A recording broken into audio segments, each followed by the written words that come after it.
Hey, what is up, everyone? Happy Tuesday. We've got 9 NBA games tonight. We're going to bring in Hakeem Profit, talk about those. But we've got 3 college basketball games I wanted to break down, 2 top 25 matches. But of course, we got to hit K-State, KU tonight because you guys have been in my mentions all day. Ski Profit, Hakeem, what is up? How has your NBA season been post All-Star break? I know those unders have been cashing at the most absurd rate. And of course, I have not been tailing them. I haven't really been betting unders either, but I've been having success mostly with like the dirtiest dogs on the board. I don't have specifically post all-star numbers, but I know I am 70, what is it here? 71 and 43. My last 114, which is about 62.2%. So heating up at the right time, going down that, the backstretch of the NBA season, and just looking forward to having. I love that. I love that. I love that. If you guys have a question for Ski, drop it in the chat. I've got the Instagram open. Our producer, Eric, I think is live on Facebook and on YouTube. So if you guys have a question, drop it there. Hakeem, you sent me a text. I think it was on Saturday. It might have been on Sunday. And you said what? Well, I've been following a little college basketball lately, and I was talking about that trend that everybody's been doing. The ranked road dog was a fade for majority of the year, but it hasn't been so much lately. And my thought process or my theory was earlier in the season when the ranked road dog was losing, maybe it was just like better spots to play against them. It seems like now it's just the home team just needs to win, and now they're favorites for that reason. Not really a whole lot of other advantages. I'll say this though, Kelly, the game that we might talk about tonight, I can see a couple of advantages, but at the same time, Alabama off of a loss, like I think they want to get back in Oh, the I win know. column. I was on Alabama at home. Tennessee absolutely throttled them. So everybody's going, well, you should go back to the well. Alabama buy low. Then the line moved all the way in favor of Florida. We're even seeing Florida -2 right now on the Wagertalk odds screen.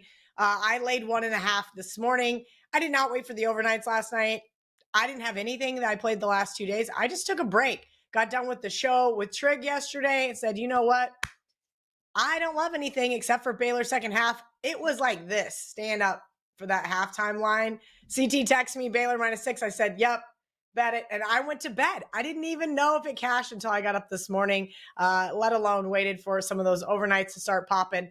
Florida did open as a 1.5 point underdog. And I thought that was rather interesting. And maybe that is indicative of a bookmaker's perspective, if you will, on this Alabama team. Here's my problem with them, Hakeem. They are foul happy. They commit more fouls than any other team in the SEC. They drive me absolutely bonkers whenever I bet on them. I bet against them Saturday back in February with Kentucky. I bet on them at home versus Tennessee. And neither one of those games were really that close. The final score versus the Tennessee game really not indicative of how much the Vols controlled not only the tempo of that game, the pace of play, the possessions. It was bad. Now, I understand why a lot of people think this is a bounce back spot for Alabama, but this Florida team is good at home, Hakeem, real good at home. And I'm going to lay it with them here. I don't think that they lose this game. Let's hope I didn't wait too long not betting them plus 1.5 last night and laying 1.5 today. But you actually agree with me here. Well, I think the Gators have an advantage on the boards, and if they're getting a lot of second chance points, that can help them stay in the game. The only thing that I don't like is, like you said, if they're fouling a lot. Were you talking about the Gators fouling a lot? No, I was talking Um, about Bama. okay, okay. Well, then I don't really have too many other concerns. If they can win the battle on the boards, get a lot of those second chance points, I think they have a shot in this game. Yeah, I know Florida has not been the best ATS team, but again, they are winning games at home. Won 7 straight at home. Now they are, if you look online, 0-6 in their last 6 when playing home against Alabama. Don't love that, but head coach Todd Golden, I think, has done a pretty good job there over the last couple of years. Let's see if he can't get himself a quad 1 win tonight. The other top 25 game, Hakeem, that on the Wager Talk odds screen currently, let's see if I can scroll down. Illini -2.5.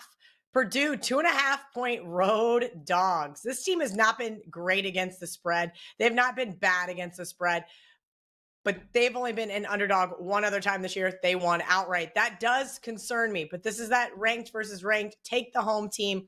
I'm kicking myself about Illinois the other day. I bet against them, and that did not work out well for me. Wisconsin, boy, I made a terrible joke about how they should change their mascot to being raccoons because they are trash.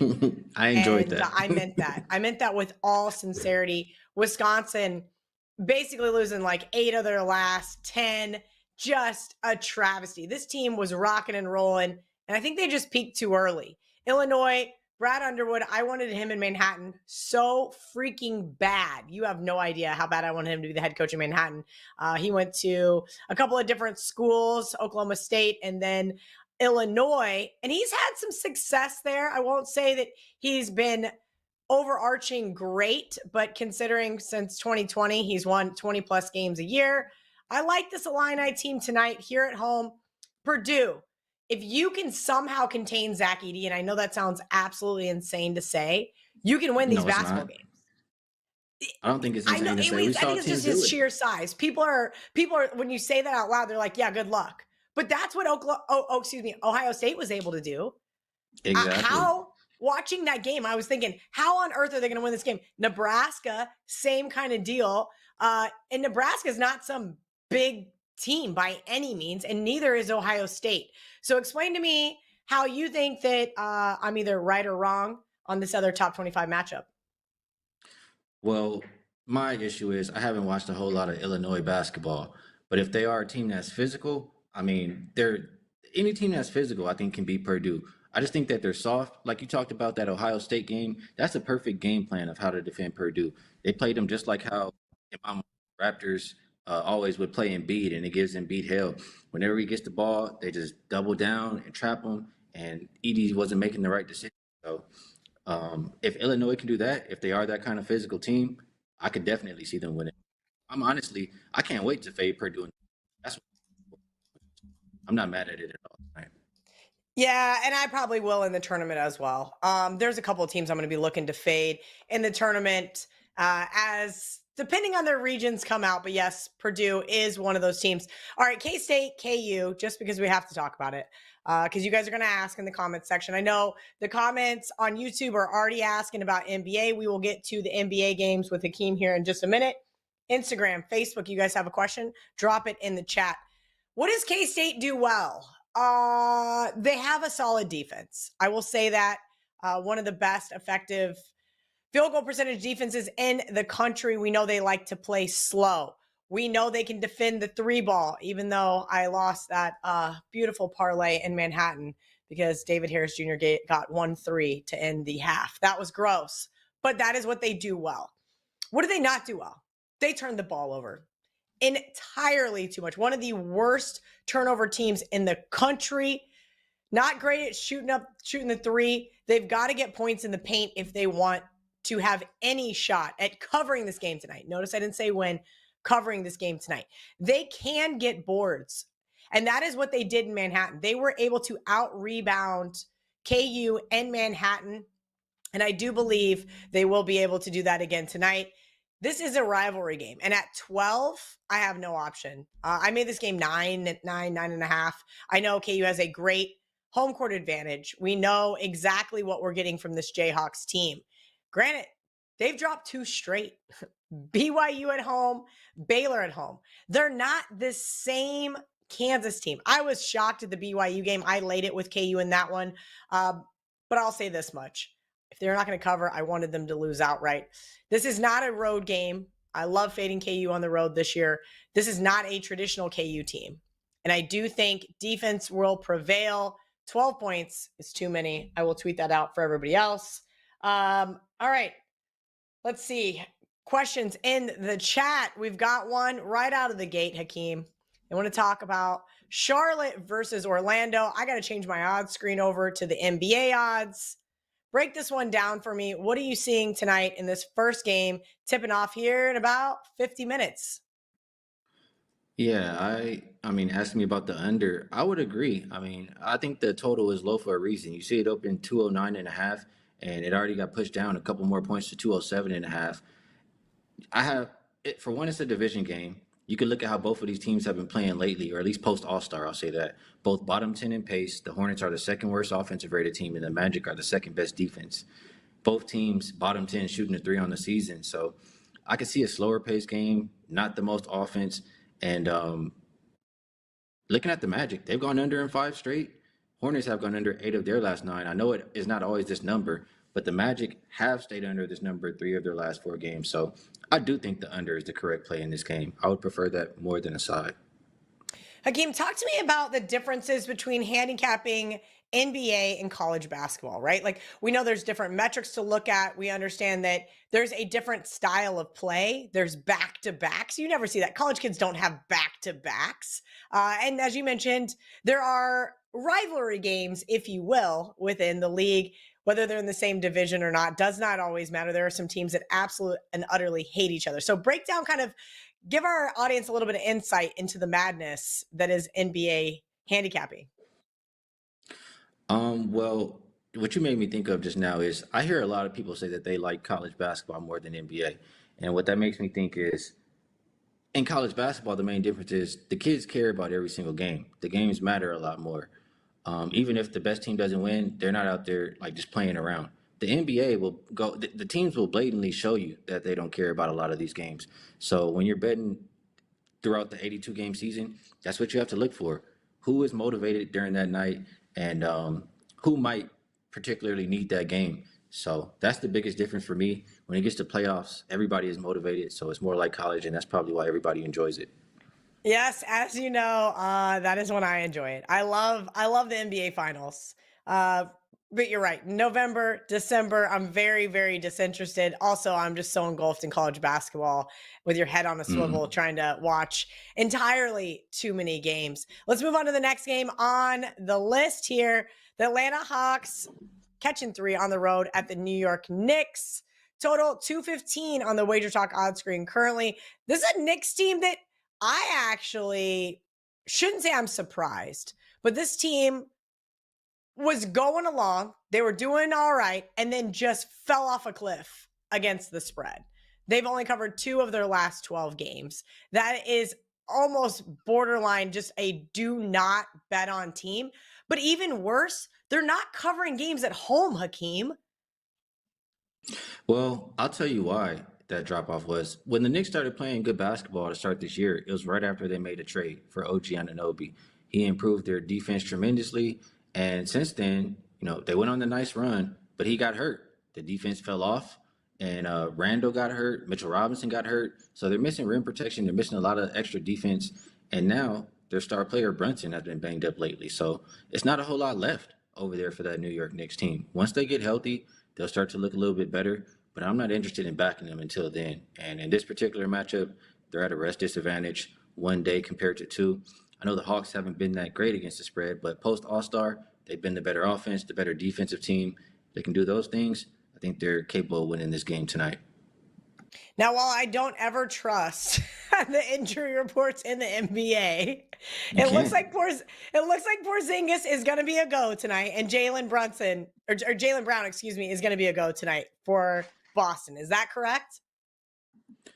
I'm actually checking right now. I'm refreshing. Yeah, So, I yes, just they're both off the injury okay. report. Okay, good. So in theory, they're both going to play. The Boston Celtics was really funny. I texted Hakeem and I was like, hey, this Boston team just can't lose at home. My buddy Chris goes to the game. It's like, I'll bet Boston. And they lost at home. But since then, and actually since the All-Star break, they've been covering games. Now, with that injury news, this line's moved up from Boston -3.5 to Boston -9. This is a Cleveland team. I don't know what to say about him, actually. Hakeem, what do you think about this Cleveland team? Well, right now, I feel like these are two teams going in opposite directions. This Cavs team has covered one of their last nine games. They're not really healthy. They're missing one of their stars in Donovan Mitchell. Strus has also been another big addition, and a couple other guys. I mean, Levert, another scorer, could miss tonight. I just don't like this banged up Cleveland team as they've currently been playing. The Celtics, like you said, they've been on a roll. They've covered 6 games in a row. I feel like they've won every game by double digits. So I'm not really worried about the point spread in these matchups for them. It's just, who's going to win the game and if they're going to come to play. I think they do, hearing their attitude after their last blowout win versus the Warriors, and just matchup wise for this. I mean, I liked it, honestly. If Jaylen Brown didn't play, I was still willing if Porzingis was out. But now you have a full squad. I'll just look at it like this. I mean, how is Cleveland going to score? All you have to do really is Drew Holiday is a great defender. He can have Garland and Hale tonight. Between him and Derek White, they can really make life hard for him. And on the flip side, the Cavaliers don't have anybody to defend both Jason Tatum and Jaylen Brown, especially when you have Porzingis taking Jared Allen away from the rim. So I think the Cavs have a matchup problem tonight, and I believe the Celtics take advantage. I'll give you another nugget. I think it's early and often. Celtics on the road, for as good as they've been at home, you look at them on the road in the first half specifically, 22-6 ATS. So early and often for the Celtics team tonight. All right, so maybe if you like the Celtics, look at them in the first half. Maybe they don't cover late, but they get it done early. The funny comment in the chat. Ski, talk me off the Pistons tonight. They just so happen to be the next game in our rotation. Detroit is an 11-point underdog. And look, Detroit was just bad. I mean, they've only won 9 games. Their unders have been money all season long. They've been rocking and rolling in the last 20. They've been making you money. Nothing great. Not like Miami, who has covered 9 of their last 10 here, Ski. I want to talk him off the Pistons. This is just not a team that I really feel like you can trust. I know at a point the number gets too high.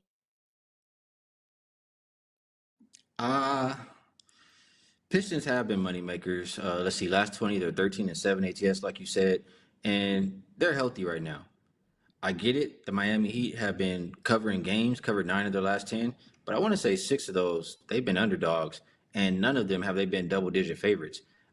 I think they've been, a favorite of 9 or more, maybe twice this entire season, and they didn't cover either one of those games. They're just not the kind of team I view as winning by that big of a margin. I know they have the rest advantage tonight. Even the categories that I care about, they've been much better post All-Star, but I just think it's a little bit too many points. If you like Miami, you might want to find another alternative, like maybe a team total or something like that. But I do think Detroit can stay within the number tonight. All right. Ski says he cannot talk you off the Pistons. Ski, comment from the chat. We already kind of touched on this, but I have a question from Jonesy. Considering the current clip of unders in the NBA, do sportsbooks bake that into the line or try to bait people into taking unders? I see a lot tonight. Are there any unders that you like or any overs that you're bucking the under trend on? Well, I didn't bet any. I only bet one total so far today, and we already talked about it. I like the under in the Hornets and Magic game. As far as the question, the sports books, they're not going to let you beat them on the same thing forever. They're going to start to adjust, and we see every day the numbers are dropping. So you think about it, after All-Star break, teams are probably a little bit rusty. It takes a little bit of time to get that offensive rhythm back. But now, they've had a week or two. It's gonna start to click, and those numbers are going to be soft. So I think we will see a big oversurge sooner than later. Yeah, 9 games tonight. Watch 8 out of 9 of them go over the total. If not tonight, sometimes this week. Just not mine. Christopherson Lim wants to know. We'll skip over this game. We might come back to it. Pels, Raptors, Philadelphia 76ers, Brooklyn Nets. Brooklyn. I actually cannot believe they lost that game last night. I was completely floored. Sixers, 1-point favorite on the road. 212.5 is the total. Ski. Let's talk about the Sixers team, even without Maxey. Yeah, this is my least favorite game of the day. And it starts because I've already missed the total. I feel like the total was a little bit low for a reason to start, and you've seen it already pushed down 8 points. And I just don't think that's good betting to take the ass into the line like that. So I'll leave it as a lean for the under. As far as the side is concerned, you have a Brooklyn team who is on a back-to-back. That's a road that they have not been successful in this year, 2-6-1 ATS. And then you have a Philly team who, it was already tough I did bet them last game, and they won with a big effort from Maxey. But they've looked pretty bad without Embiid. And now you have no Embiid and Maxey. It's just not a whole lot of people out there I can trust. So will I have my money on the Sixers? I will not. but I can't talk you off if you want to take it just because there are advantages. I mean, the rest advantage one day compared to back to back for Brooklyn, and Brooklyn hasn't been good in that role. So I'll lean Sixers, but it's not going to be in my pocket. I'm honest. Ski, let's talk about situational handicapping in the NBA. Marco D'Angelo and I do a little show together called Bet on It, and we talk about it all the time, whether it's in college football or even NFL. Usually college football, but Mhm. injured player theory, right? Next man up. Yes. So if a college quarterback gets hurt and he's a run of the mill, let's call him, he was a 3-4 star in high school. Good quarterback can run the system. And the backup is only a point or two off. The bookmakers are going to make that adjustment. The market is going to adjust itself. The market adjusted itself tonight without Maxey. You said no one Embiid, and he's been out for a little bit anyway. But don't you wonder, or do you look at it that way? Like, hey, let's see who the next man up is. Does somebody fill in his spot, or is it not like that in the NBA? It is absolutely like that. I mean, when the guy is out, especially a star player, and you're getting another guy off the bench, I mean, that's their opportunity to shine and show themselves. So what usually happens in the NBA is you have those guys who are now going to get into the lineup and step up and be motivated to play, and you have a team on the opposite side who looks at the star player out and just has a little bit of relief. Like it's not the same hungriness going into that game. So I can agree from that perspective. It's just a little tough in this game. Like yesterday, the Bucks. That's a good example. They were Yeah. minus five.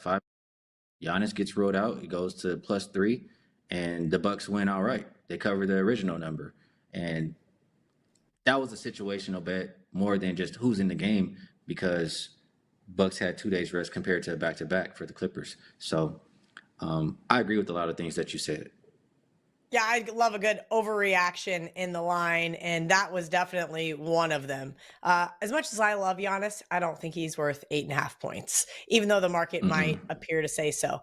Let's go backtrack a little bit. The Pels, 9.5 point road favorites at the Toronto Raptors, who just cut my favorite Raptors player, Marquise Noel. Unfortunately, are the Raptors, what are they doing right now? Are they one of those teams that's trying to make mid-season adjustments because they're not any good? Like, why would people want to back this team right now? I I don't have a lot of answers to tell you. The one thing I'll say, if you well, this is what I'll say. I have to mention from both sides. For one, the Pelicans have been really good in the first half all year long, more so at home than on the road.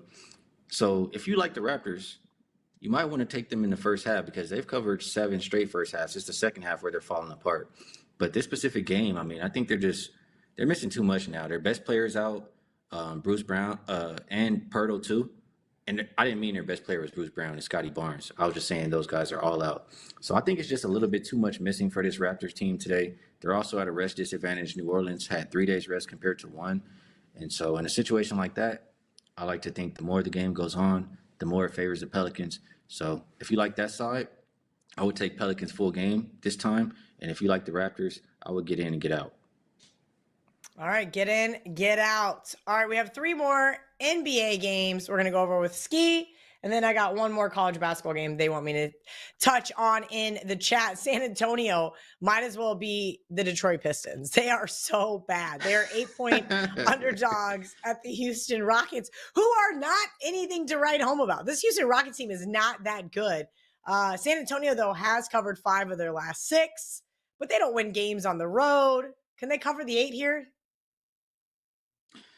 I don't think they can. The one thing about the Rockets, they're, you know, the home road splits. That's what you have to look at here, Kelly. They're absolutely pathetic on the road, but at home they're pretty damn good. They look like a playoff team when they're at home. So here they're at home with the rest advantage, going up against a Spurs team who could be without Wimbenyama, and he's a big part of why they're even having any success, why they've been covering games lately.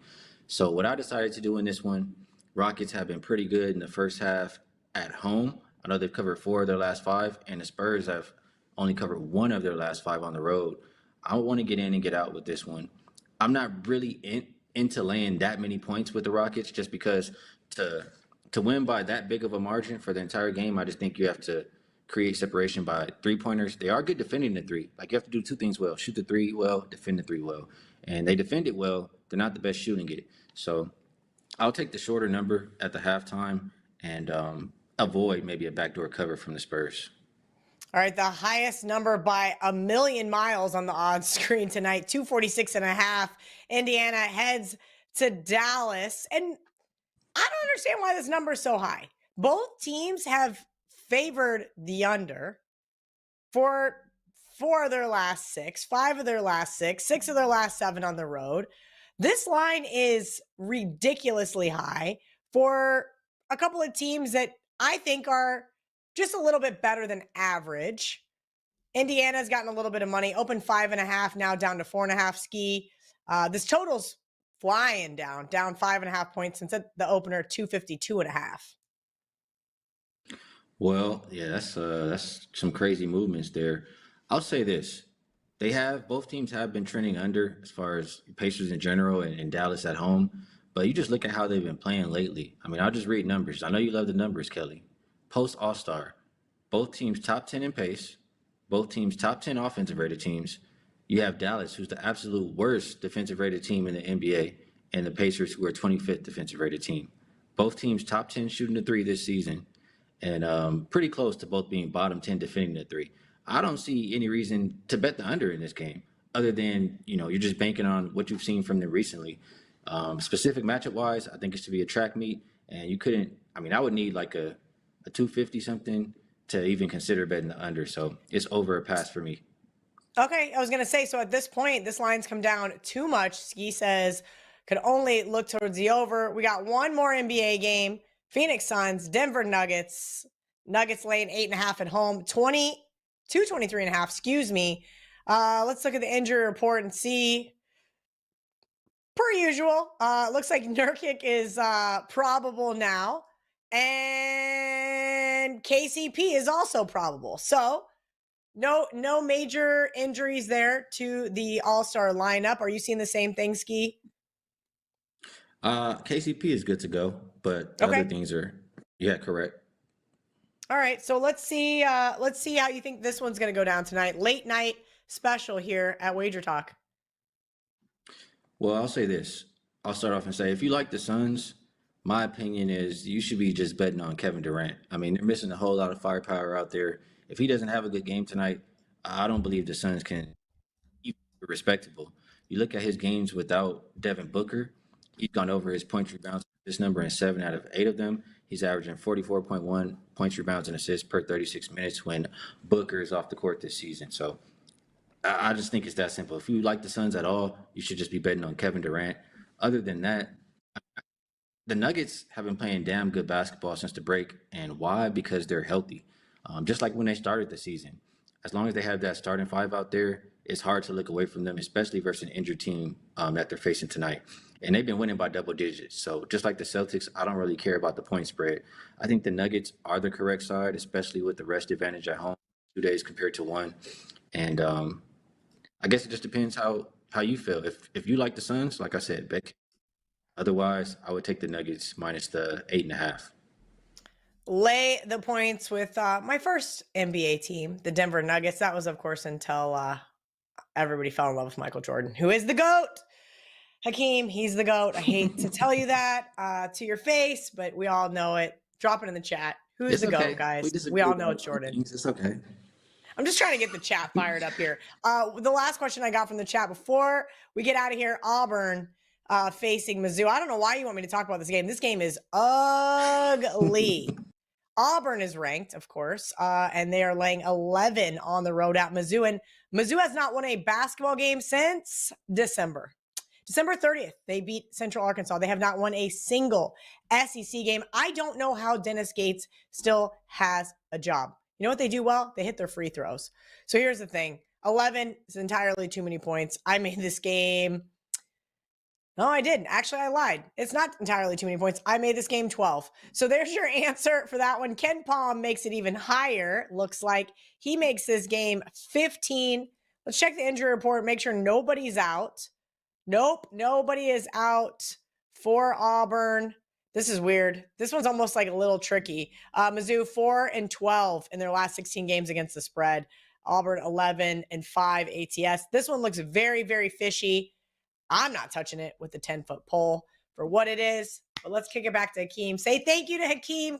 Hakeem, What do you got over at Wager Talk going on this week? Now through the NBA Finals, through the rest of the NBA regular season. Talk to me. Well, before I do that, Kelly, my bad. I can't let that slide. I'm gonna say Kobe Bryant is the GOAT. And Ooh. I'm just gonna simple reason for why I say this. I believe that, for him to have 5 rings and what I think is the toughest conference and the toughest era, and he didn't change teams. So because of all those 3 qualifiers, I will say Kobe Bryant is the GOAT. As far as what I have at Wager Talk, like I said earlier, I've been doing pretty good. What, 71 and 43, my last 114 in general. If you look at my top plays, which are 3% plays or better, I am 102 and 42. So it's around that time. Like last year, I started my big run in March 22nd. This time of year, games become a lot easier to pick because a lot more teams are motivated, and you know why, and you know when. So if you'd like to tag along, it's right there on the screen. You can find all my work at Wager Talk. Yes, wt.buzz/HP. He is Ski Profit over on X. Hakeem, what is your Instagram? I should have looked it up before we got started, but make sure you guys are following Ski. He's It's the doing a little same. bit of work for me. Is Ski it at Ski Profit, Profit? always. Okay. Yep. You never know. These guys do too many. I'm like, can we just keep it the same across the board? So thank you, Ski, for keeping it the same across the board. Make sure you guys are giving Hakeem a follow. He gives out a ton of free plays on social media as well as on the Wager Talk YouTube channel. We'll be back tomorrow. Andy Lang's going to join me. He called me for an hour today. We talked about bare knuckle fighting. Don't ask. We'll bring it up tomorrow on the show. Thursday, we're going to wrap things up. Brian Power is going to join us. It's going to be a fun one. Let's cash some tickets.